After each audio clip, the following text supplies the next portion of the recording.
વાત કરીએ તો રાજપીપળા જકાત નાકા પાસે ખેતરના શેડે જંગલ ઝાડીમાં ફેંકી દીધેલા હાલતમાં પાકીટ તેમજ અલગ અલગ લોકોના Aadhaar card, driving licence, PAN card સહિતના અને પાસપોર્ટ સાઇઝના ફોટાના જથ્થો મળી આવ્યો।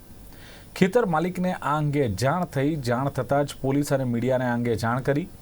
પોલીસ ઘટના સ્થળે પહોંચી કાર્યવાહી હાથ ધરી। શું હતી સમગ્ર ઘટના, જોઈએ ગુજરાત ન્યૂઝના સ્પેશિયલ રિપોર્ટમાં।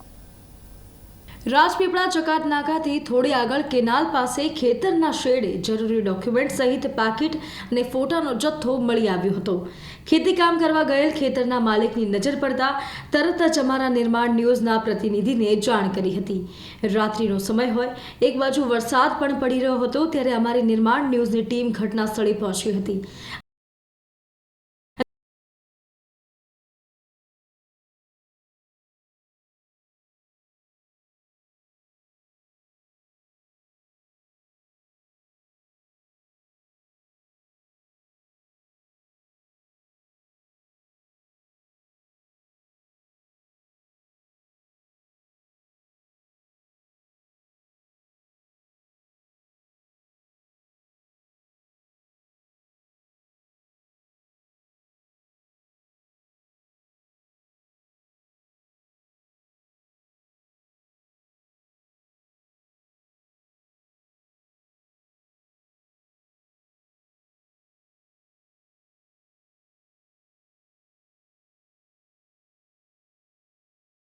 જંગલ ઝાડીમાં અલગ અલગ વ્યક્તિના આધાર કાર્ડ તેમજ પાન કાર્ડ, ડ્રાઇવિંગ લાયસન્સ સહિત પાકીટનો જથ્થો જોતા જ પોલીસને જાણ કરવામાં આવી હતી। પોલીસ પણ તરત જ ઘટના સ્થળે પહોંચી હતી અને પાકીટ સહિત ડોક્યુમેન્ટ પોતાની કબજે લીધા હતા। જો કે ચોરોએ વિવિધ જગ્યા પરથી ચોરી કર્યા બાદ ડોક્યુમેન્ટ સહિતનો સામાન તેઓને કામનો નહીં હોય અને ખેતરના શેડે અવાવરૂ જગ્યા જોઈને ફેંકી દીધો હશે તેવું પ્રાથમિક તબક્કે લાગી રહ્યું હતું। પરંતુ વરસતા વરસાદમાં ડોક્યુમેન્ટ સહિતનો સામાન પલળીને ખરાબ થઈ જાય તે પહેલા પોલીસે તમામ સામાનને કબજે લઈને આગળની તપાસ હાથ ધરી હતી। અત્રે ઉલ્લેખનીય છે કે રાજપીપળામાં આવેલ વિવિધ નાની મોટી સોસાયટીઓમાં છાશવારે ચોરીની ઘટના બનતી હોય છે। પોલીસ પણ સતર્ક છે, રાત્રિ પેટ્રોલિંગમાં વધારો કરી દીધો છે। જરૂરી જણાય ત્યાં પોલીસ પોઈન્ટ પણ વધારી દેવામાં આવ્યા છે। પરંતુ આજે મળી આવેલ જથ્થામાં અનેક પાકીટ સાથે અલગ અલગ લોકોના જરૂરી ડોક્યુમેન્ટ છે। તે જોતા લાગી રહ્યું છે કે ચોરોએ આ કોઈ એક જગ્યા પરથી ચોરી નથી કર્યા, અલગ અલગ જગ્યા પરથી ચોરી કર્યા બાદ બિનજરૂરી સામાન અહીં ફેંકી દીધેલ છે। પરંતુ હકીકત શું છે એ તો પોલીસ તપાસ બાદ જ સામે આવશે।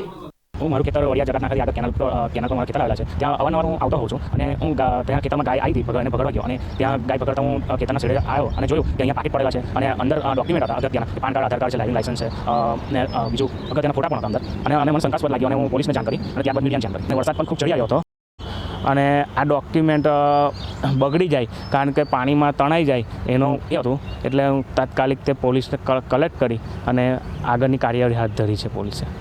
નર્મદા જિલ્લામાં છાશવારે ચોરીની ઘટના ઘટતી હોય છે, પરંતુ નર્મદા પોલીસ પણ સતર્ક છે। ગણતરીના કલાકોમાં ચોરોને પકડી પાડ્યા છે એવી ઘણી ઘટનાઓ બની છે।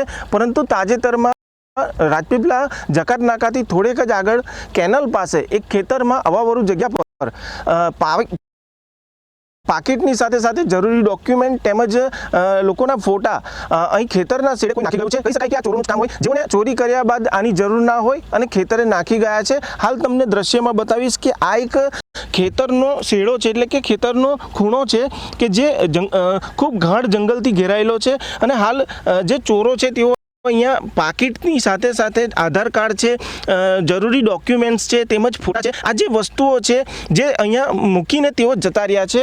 અને ખાસ કરીને વાત કરીએ તો આ જે ડોક્યુમેન્ટ્સ છે જે ઘણા ઉપયોગી છે, ઘણા મહત્વના છે, પરંતુ હાલ ખેતરના શેડે પડ્યા છે અને ખેતરના માલિકને જાણ થતાં તેઓએ મીડિયાને તેમજ પોલીસને જાણ કરી હતી। હાલ તો પોલીસ દ્વારા તપાસ થઈ રહી છે। આ કોણે જરૂરી ડોક્યુમેન્ટ તેમજ પાકીટ કોના છે, કોણ નાખી ગયું છે, તે તમામ તપાસ હાલ પોલીસ દ્વારા કરવામાં આવી રહી છે। પરંતુ જે આ ચોરો છે તે ખાસ કરીને કહી શકાય કે ખેતરના શેડે નાખવાનું કારણ એક જ હોઈ શકે કે તેઓને આની જરૂર નથી, ચોરી કર્યા બાદ આ ડોક્યુમેન્ટ તેમના કોઈ કામના નહીં હોય, જેના કારણે તેઓએ ખેતરના શેડે આ નાખી દીધા હોય તેવું અનુમાન હાલ લગાવવામાં આવી રહ્યું છે। પરંતુ નર્મદા પોલીસ દ્વારા હાલ જે આ કોણ નાખી ગયો હશે તેની તપાસ હાલ થઈ રહી છે। રાજેન્દ્રસિંહ કઠવાડિયા, નર્મદા।